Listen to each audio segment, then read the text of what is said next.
Hey guys, this is Irasema from GRITR, and today we're going to go over some habits to develop as a new shooter.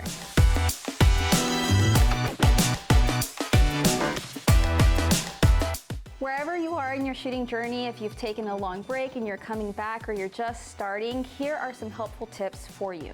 First and foremost, we need to know our 4 fundamental firearm safety rules. Never press or put your finger on the trigger until you're on target and ready to fire. Treat every firearm as if it's loaded, and when you're handling firearms and you're not ready to shoot, make sure that there is nothing in the chamber.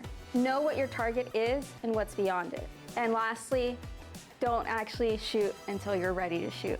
So, if you're a little bit newer, one of the best things that you can establish early on is being very familiar with your gear.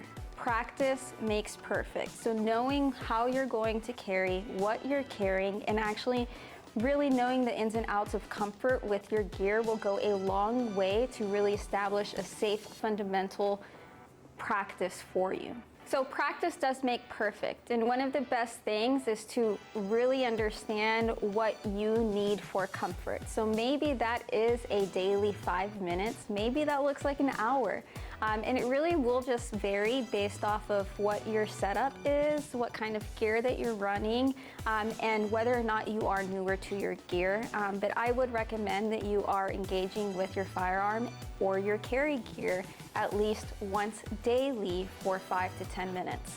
Third, you need to think about really becoming comfortable with the idea of shooting. So this means that we want to release as much tension as possible, both mentally and physically, because that will carry on when you're actually ready to shoot.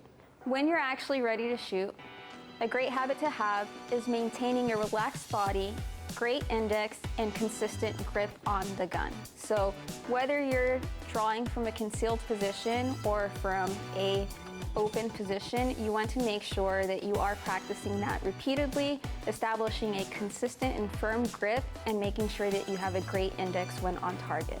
And lastly, when you're actually ready to shoot, one of the biggest things that I have found helpful in my journey is that when I'm looking at the target, I'm not just looking at the target, but I am looking at a very specific spot. And so this really makes the tension go away because I know what I'm intending to do.